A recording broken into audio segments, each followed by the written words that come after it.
Hello, and welcome to another episode of Money, Sense, and Freedom. I am your host, Alex Karitis. Thank you for joining me today. Hope you're all doing well. So we're going to continue our discussion with our book, The Cynic's Guide to Investing in the Era of Too Big to Fail. It Pays to Be a Cynic. The previous episodes talked about the general introduction and layout of The Cynic's Guide to Investing. Wanted to provide you guys with definitions just so you're on the same page. I think that helps immensely to be on the same page because words get thrown around where there's some confusion, just a misunderstanding. So at least if we understand where I'm coming from, then we can work from that basis going forward. So I think that's a big help. We talked about part one of the book, which was titled Follow the Money. There we discussed mutual fund analysis, fiscal policy, and monetary policy. For the purpose of the discussion on Money, Sense, and Freedom, I did not cover too much of the mutual fund industry simply because part 4 covers investments in more depth. So I was going to save that for part 4. Part 2, we then discussed trends and demographics. It was titled Old, Fat, and Ugly for a reason because we focused on the obesity epidemic. We focused on healthcare, health insurance, prescription drug usage, and some other things, the aging population, and even cosmetics. So we wanted to make sure that you guys had an understanding of trends and demographics because as far as investing is concerned, it's very important because if you can spot those trends and get in front of them from an investing standpoint, buy low, sell high, right? So if you can get ahead of that and find those companies that are going to take advantage of those opportunities and you can become an owner of those companies, buying their shares, then you're gonna benefit, especially for the long run. So being able to spot those trends and getting ahead of them is very important. And having the ability to follow the money and bring those trends and demographics into play should be able to help you immensely in your investing success. So that's another important point that I want to make known to everybody is how well that this book ties everything together. Nothing in isolation. Of course, we can only focus on so much at any one given time, just because of space and time. So when we focused and followed the money, it was for a reason, right? Trillions of dollars at these people's disposal, whether that's the mutual fund industry, our government, or the Federal Reserve, our central bank of the United States. So we thought that was a good place to focus. Accordingly, with trends and demographics in part 2, those are such huge issues with the obesity epidemic, healthcare, whatever side of the aisle politically you may come down on, it's an issue one way or the other because it affects your pocketbook. So I know it's a very emotionally charged issue, but it's something that needs to be discussed on various fronts. And as far as investing is concerned, there's plenty of opportunity, so we wanted to focus on that there. The aging population, what that means for consumer behavior, baby boomers retiring. Maybe they owned 1 home, 2 homes, 3 homes, maybe if they were successful. Now they're retiring. Are they going to start to downsize? They used to spend money on cars and vacations. Are they going to start spending that now more on health care and nursing homes? So if you can spot those trends and get ahead of them, again, you can prove to be successful as far as your investments are concerned. And then today's discussion really brings us to part 3, which is titled Know the Players, the Companies Behind the Curtain.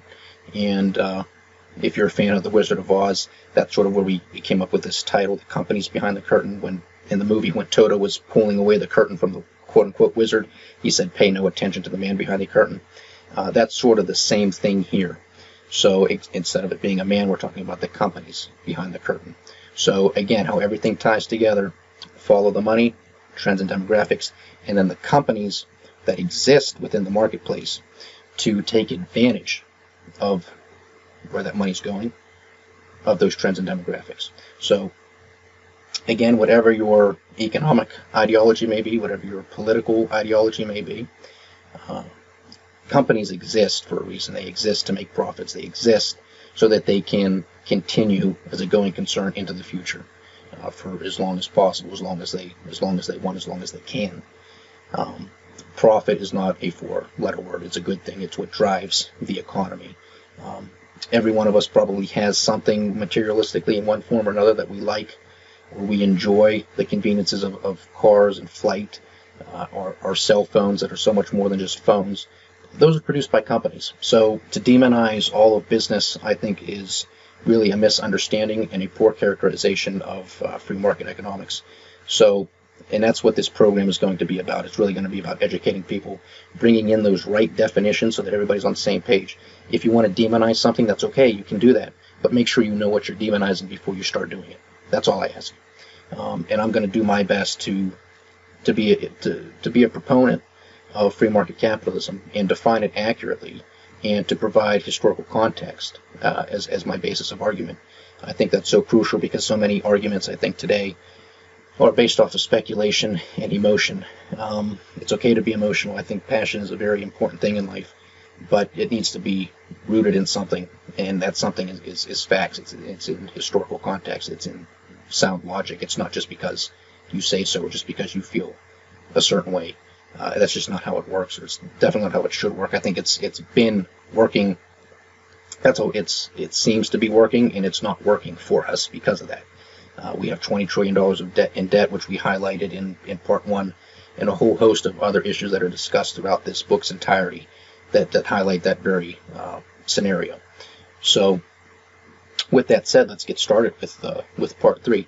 Now, the book, in part 3, we do cover several industries.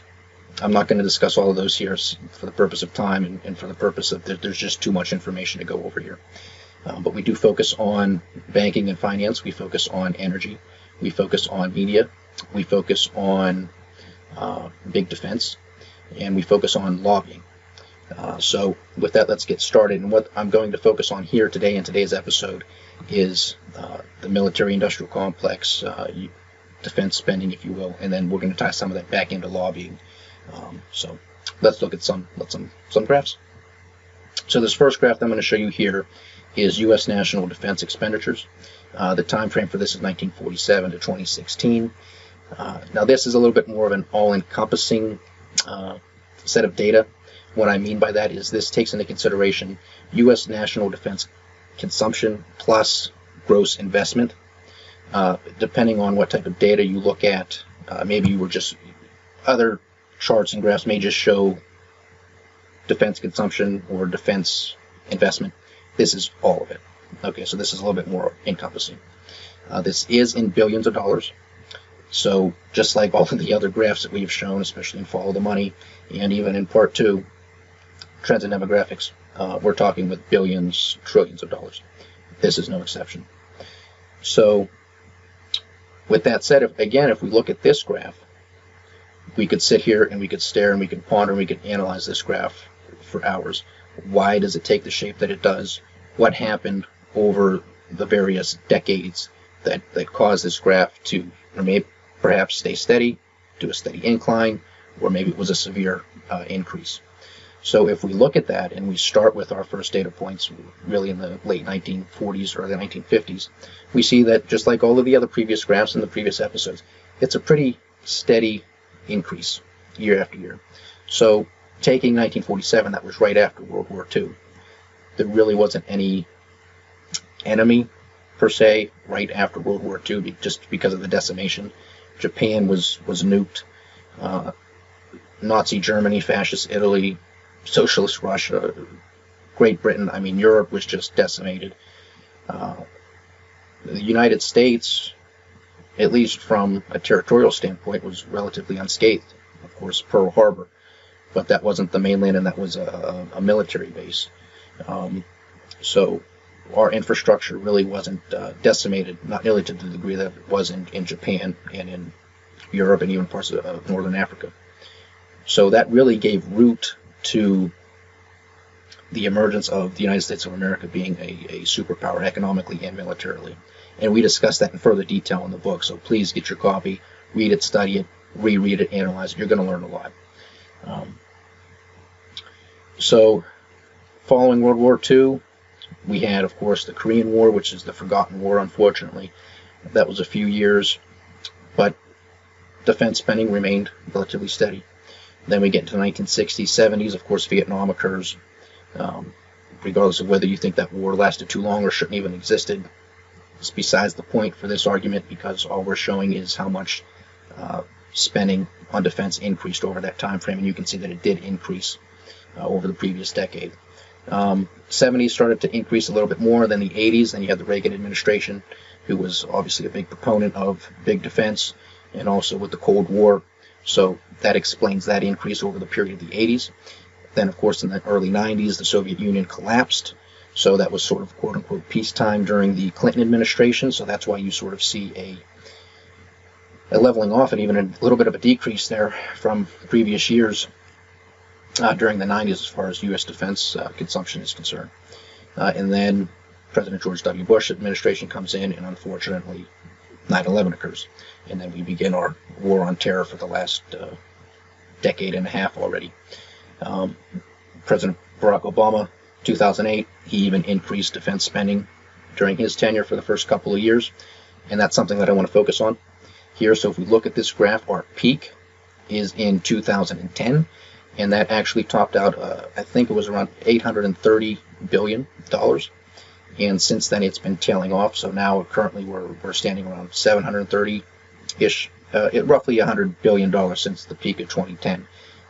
U.S. national defense expenditures has fallen off. And of course, we've heard of budget sequestration. You'll hear some prominent politicians, particularly Senator John McCain and his good buddy there, our pal, Senator Lindsey Graham. Those guys really despise any time that there's a cut in defense. So I think you can tell whose pocket they're in. But that's another argument. You'll hear more from me on that in the future. But that explains, at least graphically, what has been going on in the United States for the past, what do we have here, 60 plus years, 70 years of data in front of us. Again, you could look at this graph in so many different ways and analyze it from so many different perspectives, economically, geopolitically, whatever the case may be. But there's a ton of information in there, and we can see that obviously that, like those other expenditures that we focused on in Part 1, Social Security, Medicare, Medicaid, trillions of dollars or close to it. That's not its accumulation since its inception. That's year after year after year. Same case here. So when we're talking each data point on this graph, that's what it was that year, added to each other year. So with this war on terror, and you really start to see that steep incline with the graph, you're talking trillions of dollars over the past 15 years. Now, do you honestly think that all of that money is accounted for? I don't. I mean, I live in a small town, and despite what size town that you may live in, you can open up your local newspaper and you can probably read almost on a daily basis that somebody's been caught embezzling funds, misappropriating funds, some type of fraud or abuse of their power is taking place. So, which is an unfortunate event because that's taxpayer dollars. You obviously don't want that to happen at any level, but especially one that's supposed to be used for the public good. It ends up becoming somebody's personal piggy bank, which is, not how it's supposed to work. So, with that said, do you honestly think that a federal government with trillions of dollars coming in and they spend even more, that every dime is accounted for? Well, it isn't. So don't be naive, and I think even if you were to believe that, then it's borderline stupidity. Don't be naive, don't be stupid. Come on, be smarter than that. Open your eyes, pay attention. This is your money, you're working hard for it. There should be some accountability. And we focus on that in the book when we talk about defense. We highlight some accounting issues that seem to be going on within the Department of Defense in other areas, but mainly the Department of Defense. So check that out. I think you're going to be, depending on your philosophy, shocked, upset, frustrated, just proves what you already knew, whatever the case may be. But the numbers are outstanding and astonishing and frustrating to say the least, but it is what it is. But even with that said, there's always investment opportunities in disguise, and that's what the purpose of this book is. It's to help you become a better investor, but to also perhaps change your political philosophy in some sense to really be a proponent of the freedom philosophy. So becoming a successful investor can give you the means to change the system. And that's what we argue for in this book, for you to be, sort of have a dual mandate, if you will, to become a successful investor, make money, build your wealth, achieve that financial freedom, but then use some of that wealth to help and educate others and to change the system from within. because that's the only way the system is going to change. It has to come from us, and we have to wake up, and we have to take responsibility, and we have to do what's right for ourselves. And by doing what's right for ourselves, we will do right by our country, and we will lead by example. Okay, that's how it's supposed to be done. So that's enough talk on this graph, but keep in mind 2010, that was the peak, and then it started to fall off. Budget sequestration, oh no, we can't do that, something's going to happen. Now, I can't argue one way or the other whether or not that's actually hurt the military, having those cuts. I'm sure in some sense somebody may have lost a job, or maybe a certain program didn't go through. But as far as investing is concerned, let's take a look at some of these big guys. So we do term this the military-industrial complex, and that's for a reason. This is not conspiratorial. This is just reality, and that's a part of being a cynic, right? That's what we tell you. That's what this whole book is about. The cynic is about having good observation skills and having the audacity to tell it like it is. Not to be politically correct, to be truthful. We are seeking the truth in everything that we do, always seeking the truth. Because if we can find the truth, then as corny as it may sound, it's going to set us free, and freedom is the purpose, right? That's what we want. So the military-industrial complex is not a conspiracy. We are not conspiracy nuts here.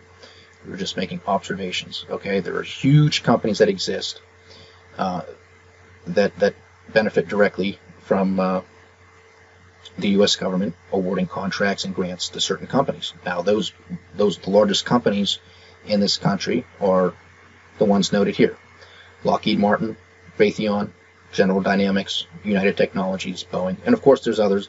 But the reason these companies here were chosen was not by random. They are the head honchos in this industry. But as we talk in the book on our chapter in lobbying, these companies come up time and time again. Reason being, they receive the largest amounts in contracts awarded from a dollar volume perspective, and they also receive the largest amounts of grants in dollar volume as well. So it's very important to pay attention to these companies. Now, the military-industrial complex comes from a very serious individual, very serious man, our former president, way back when, Dwight D. Eisenhower. And if you allow me, I'm going to read a small clip of his farewell address to the nation. It goes as follows. In the councils of government, we must guard against the acquisition of unwarranted influence, whether sought or unsought, by the military-industrial complex. The potential for the disastrous rise of misplaced power exists and will persist. So he clearly calls these guys out, saying that there is sort of a man behind the curtain, if you will. There are people behind the throne, if you will, that are fighting for power. And this power exists now, then in the 1950s, and it's going to persist into the future. And it was a warning. It was a great vision of great foreshadowing of what was to come. This was a very serious man, a very serious president, who helped win World War II, I should say. And he was warning the American public of what was coming. So you know, I'm sure many of you have heard the saying, power corrupts, and absolute power corrupts absolutely. So this is sort of what he was getting at. Again, this goes back to the point I just made a little earlier. These are taxpayers' dollars. Transparency is important in our republic, so we need to pay attention to that. And he was giving us a fair warning. You don't pay attention, you're not on top of your game, I guess you get what you deserve. That's unfortunately how it goes.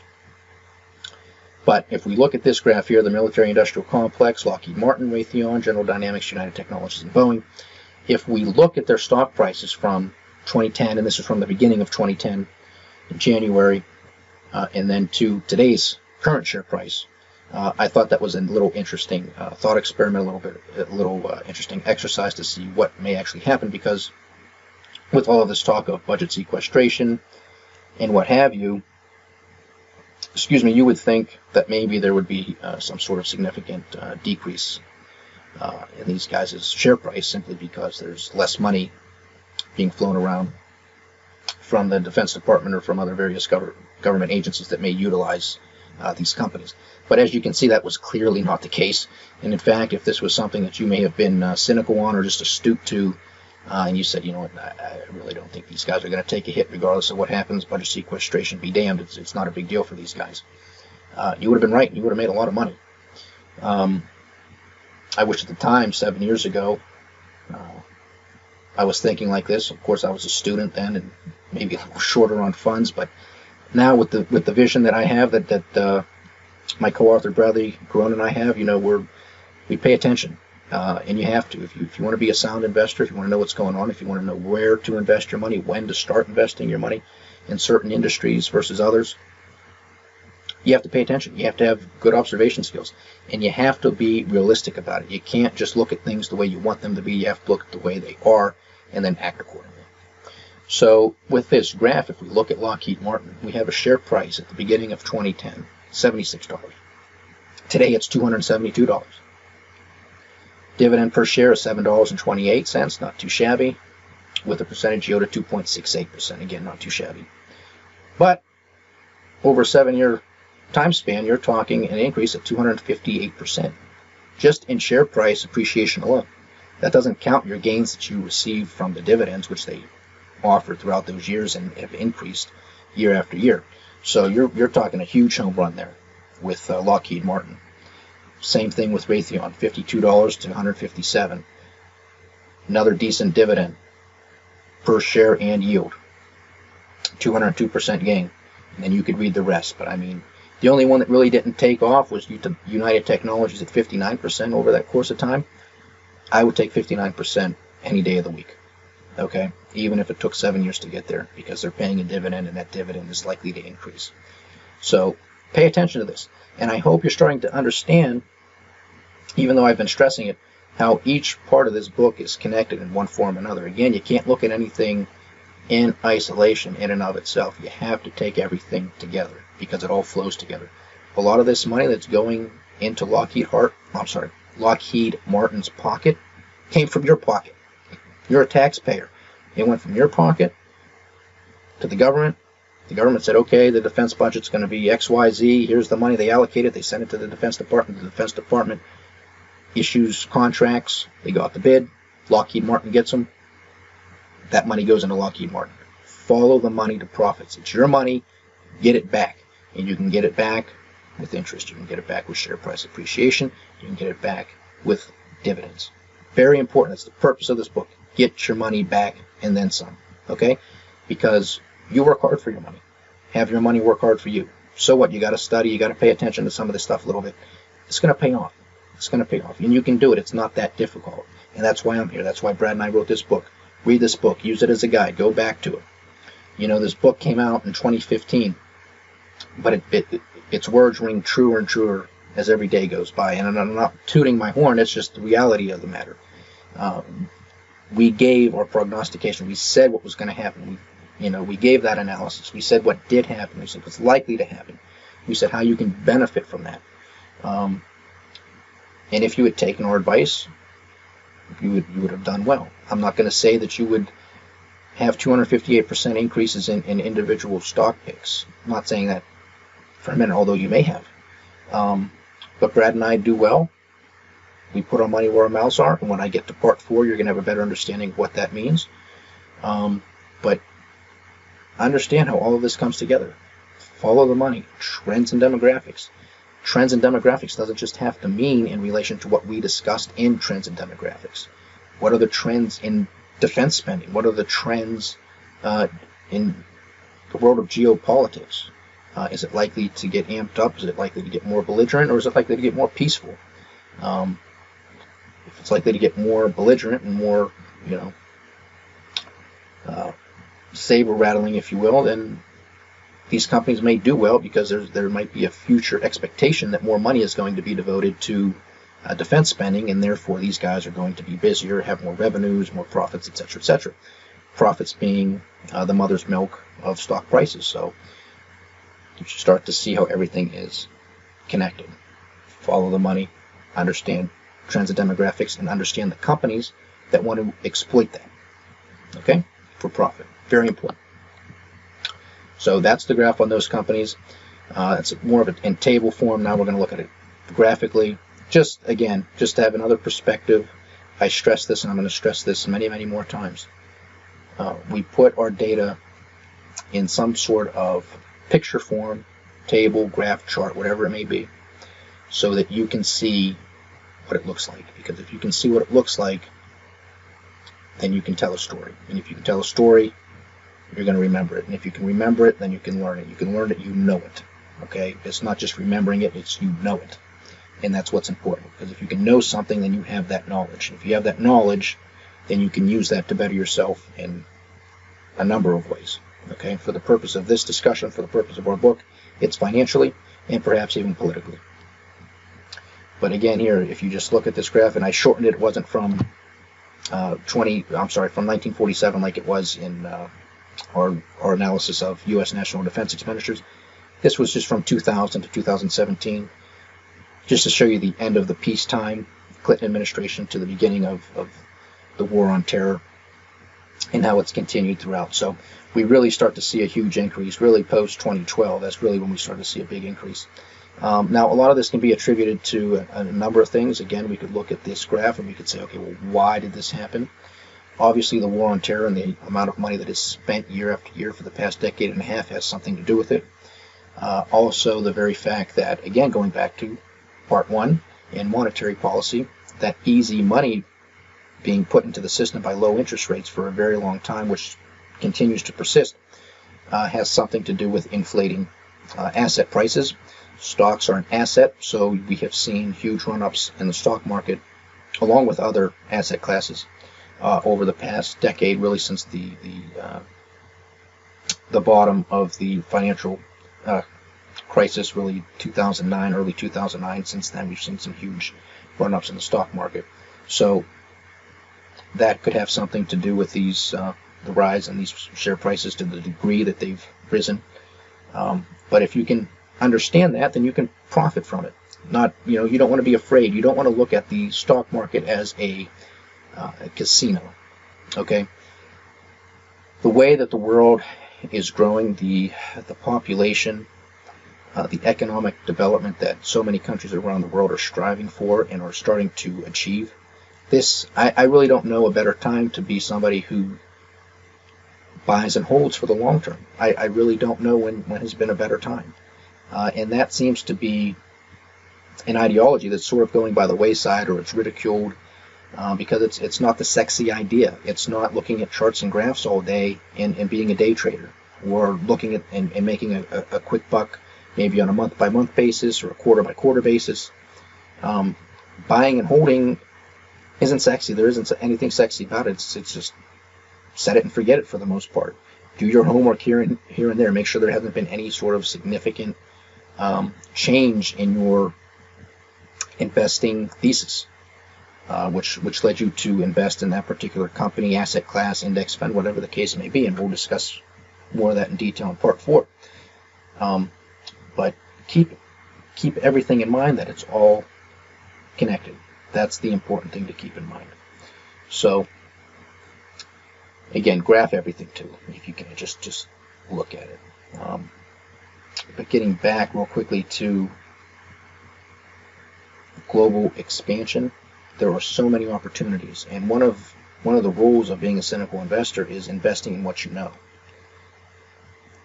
That could be automobiles, that could be energy, oil, natural gas, that could be defense, it could be pharmaceuticals, it could be something else in healthcare, it could be in fashion and design. You know how to spot a trend. You know that women are going to like this certain handbag, this purse, and you could spot the next Michael Kors. Well, you can be I'm not going to say necessarily a millionaire, but you could be if you spot that trend early enough and you stick with your thesis and it happens to play out.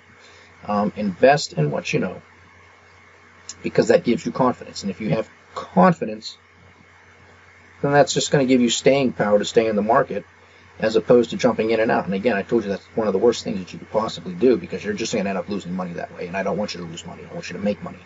But a lot of times, in order to do that, you have to have the stomach to deal with volatility. And if you can stomach that volatility and ride it out, and you have many years ahead of you to invest, then I think you're going to be just fine. And if you use our book as a guide, and if you stick with, Money, Sense, and Freedom over the months and years to come, I'm going to be here to help you. I'm going to be here to guide you. That's what this program is about. And there's so many other good people out there, economists and researchers and financial experts who have solid advice. And I'm going to point those people out to you, who are there, I believe, to genuinely help you, which is why I'm doing this program. I'm here to genuinely help you. Yes, I'm trying to sell a book, but I'm not trying to have you, invest a whole bunch of money with me or whatever the case may be. I want you to build your wealth. Okay, that's the whole purpose. I don't want you to make somebody else wealthy. A financial manager. I want you to grab your financial freedom by the horns and own it and take it. Because you can't, because it's not that difficult, believe me. And if you stick with me, if you read the book, you're going to realize that. Okay? So, lastly, because we do focus on lobbying, and lobbying was probably, we got a lot of good feedback on the lobbying chapter. I think it's just because it's sort of an eye-opener. If you have some interest in politics and in business and finance, this is sort of where it all kind of comes together. And we called it this part of the book, the meat and potatoes of the book, because sure that every part is important.